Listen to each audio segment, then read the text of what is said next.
ना इससे ले लो सर। सर हम लोग क्रॉसिंग पे चले, बस के अंदर बैठे हैं और ट्रेन नदी स्टार्ट हो गई। एक राइफल वाला बंदा चढ़ा है, उसके बाद एक दूसरी अकेला जिसने लोगों को थप्पड़ मार रहा सर।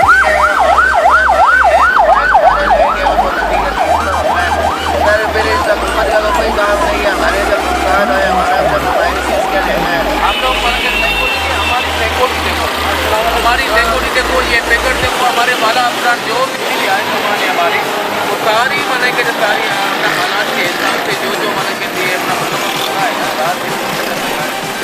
हमारी तो सिक्योरिटी के हिसाब से इंशाल्लाह जो भी हम लोग पहुँचे वहाँ पे करें, हमारी पूरी इंशाल्लाह है भी और करेंगे। तो मतलब ये जो हादसा हुआ है, हादसा 1-5 से हमें कॉल की, हम लोग आए यहाँ पे देखा ड्राइवर भी नहीं है और जो जख्मी हुए थे उनको एम्बुलेंस से गाड़ी अस्पताल पहुँचा दिया। अब ये गाड़ी दुआ के थाने ले जाए, इसके अंदर आप कोई मैसेज देंगे आवाम को, अपने ड्राइवर को? भाई ये अपने एहतियात से गाड़ी चलाएं ताकि जो ये आवाम बैठी हुई है इनके जान और माल का ख्याल करें, और ये जो स्पीड से चलाते हैं गाड़ी ओवर